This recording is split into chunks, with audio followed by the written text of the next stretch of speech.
Today, we want to talk about first philosopher. But before talking about them, we have to understand their thinking, or their surrounding, their society, and all of this is important to know about ancient Greece. So, what was ancient Greece? Ancient Greece refer to the period between the 8th century BCE and the 6th century CE. There was a time that there was a lot happening there. Politics, art, structure, society, there was a lot. So, in order to understand the first philosopher, we need to understand those society, those activity. Ancient Greece is pioneers in everything in Western civilization. They were pioneers in science and innovation, pioneers in knowledge. Greeks laid early foundation for modern science, medicine, and mathematics, not only philosophy. Observation and logic were central to their approach. I told you before about, as I told you before, development of philosophy happened when people changed their point of view. They searched for a reason. The approach was shifted from God to reason. So there was some first people who were pioneers in knowledge in ancient Greece. First one is Hippocrates. He was pioneer in medicine, ethical practice and observation. And Pythagoras, known for geometry and mathematical theories.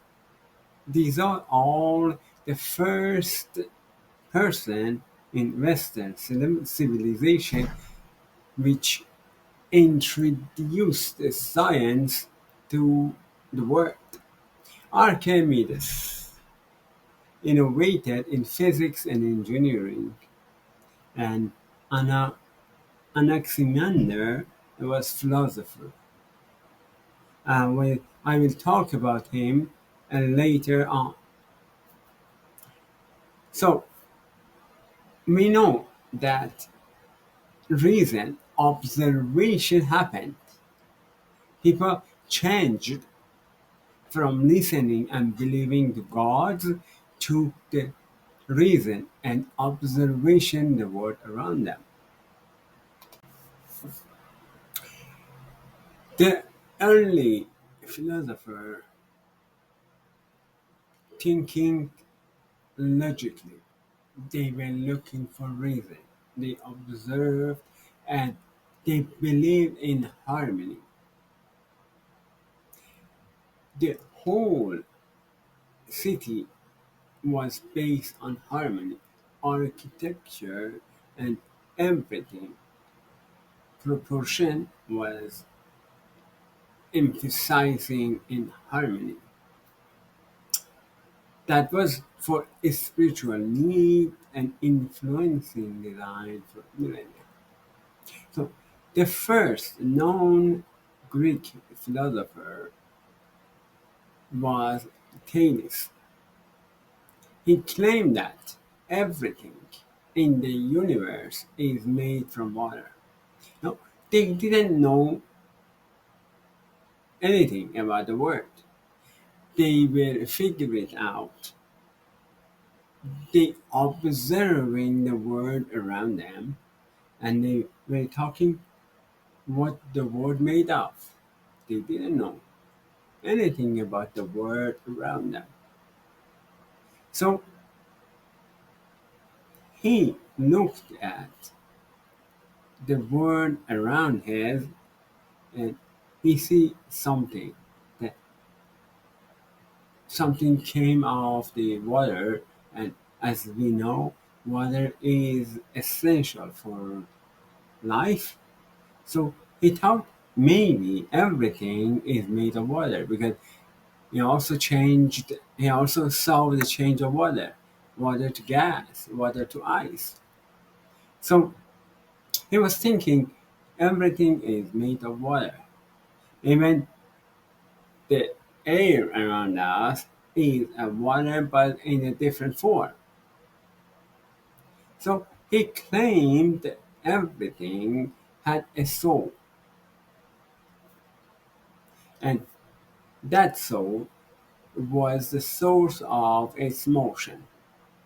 He said, you see, the word is a flow. The word is a flow.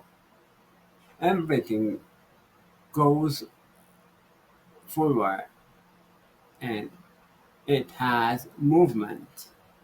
So there must be a reason for this movement.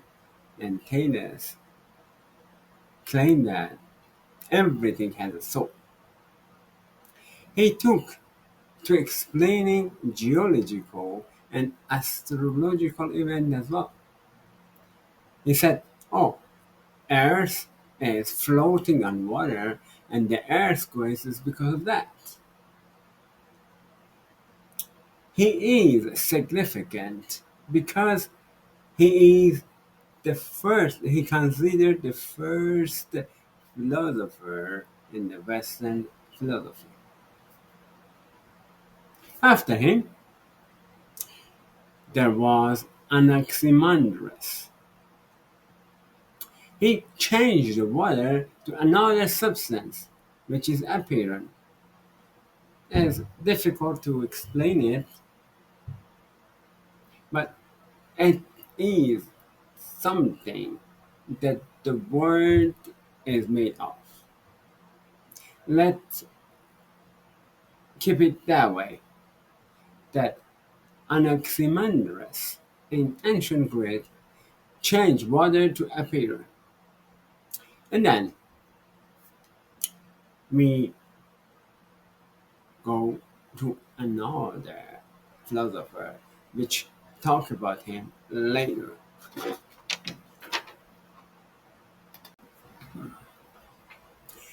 In ancient Greece, Socrates is born.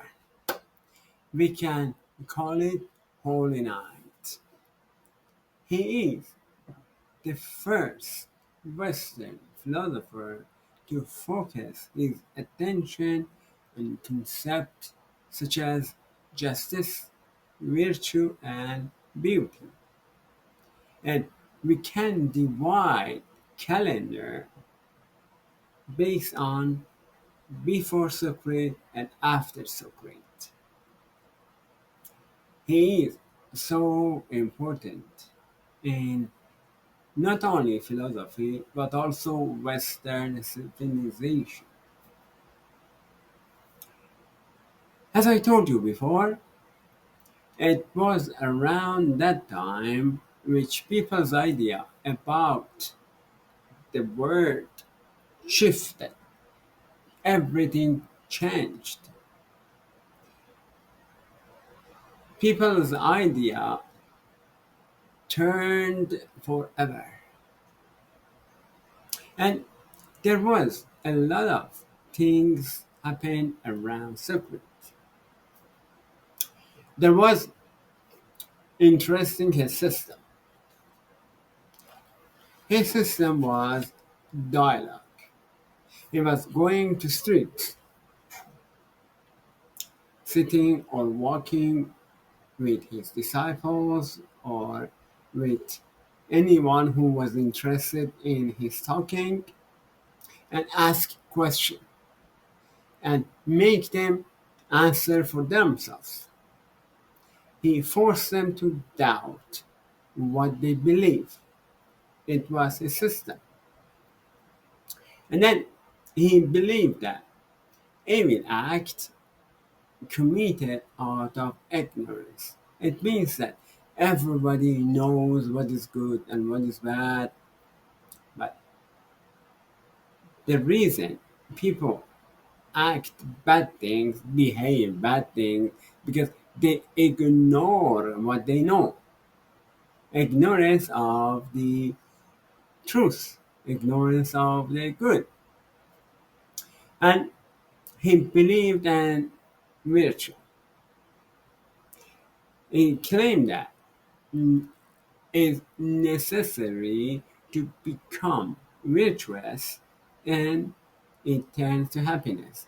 He said, in order to be happy, you need to have virtue. You need to be virtuous. And because of all things happen, because all of his saying, even before first church founded, there was heresy. Community and people, civil people, the people who direct the city, now government, the local government, they said, you are corrupting, you are making a mess. So they had a court that doesn't took long, and priests and priestess of that time interpreted divine messages. And they said, oh, you are making a mess. And you need to be executed. And he was dead because of them.